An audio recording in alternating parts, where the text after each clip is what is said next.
asalin soyayya jigon kowa, haka ne mai suna amana miyo damƙewa, a zamanmu da juna don Allah kada mi saɓawa. Farin ciki sanadin alkhairi da ayyuka na gari, ya ku zo ahalina yau da ku nake fahari.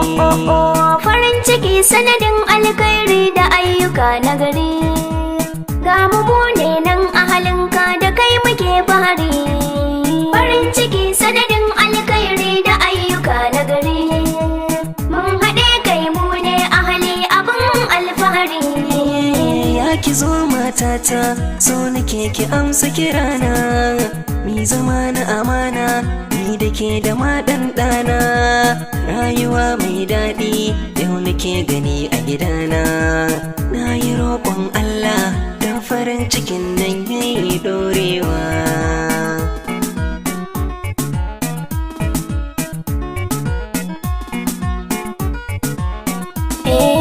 Abun ka zan yi biyayya mai gida abin fahari na, ka yi min adalci ko ina kana jin kaina, na yi dacen samun mai share ruwa na idona, kar ka yarda a ranka shaidan ya zamo maka mai haskawa.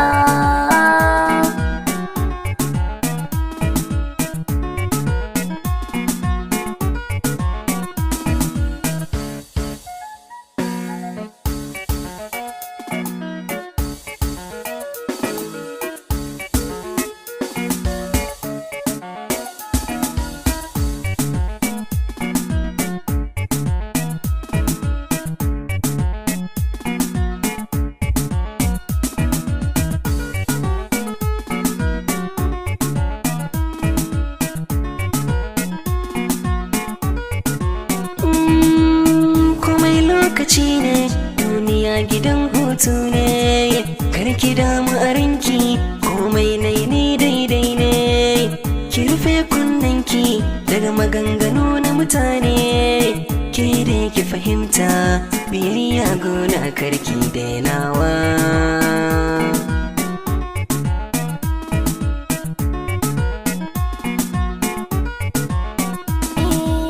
Kar ka manta Allah ya yi mana kyauta mai baiwa, nauyin tarbiyya a gare ka kayo kulawa, kiwo aka baka daga gun Allah mai baiwa, kuma zai tambaye ka ranar tsayuwa kayo amsawa.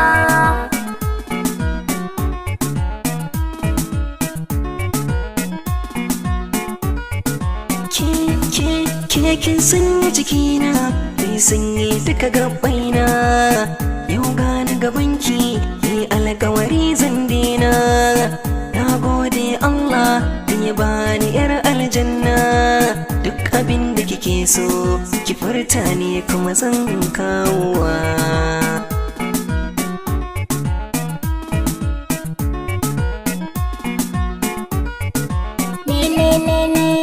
Kai mini komai ya miji na hasken raina, zan so na kasance matar ka zuwa aljanna, Allahu ya raya mana dan mu zam amfana, duniya ta yi daɗi abinda muke so yau mun samu. Farin ciki sanadin alkhairi da ayyuka na gari, ya ku zo ahalina yau da ku nake fahari.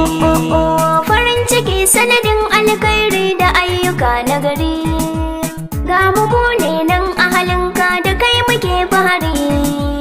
Ya ku zo ahalina yau da ku nake fahari, mun haɗe kai mu ne ahali abin alfahari.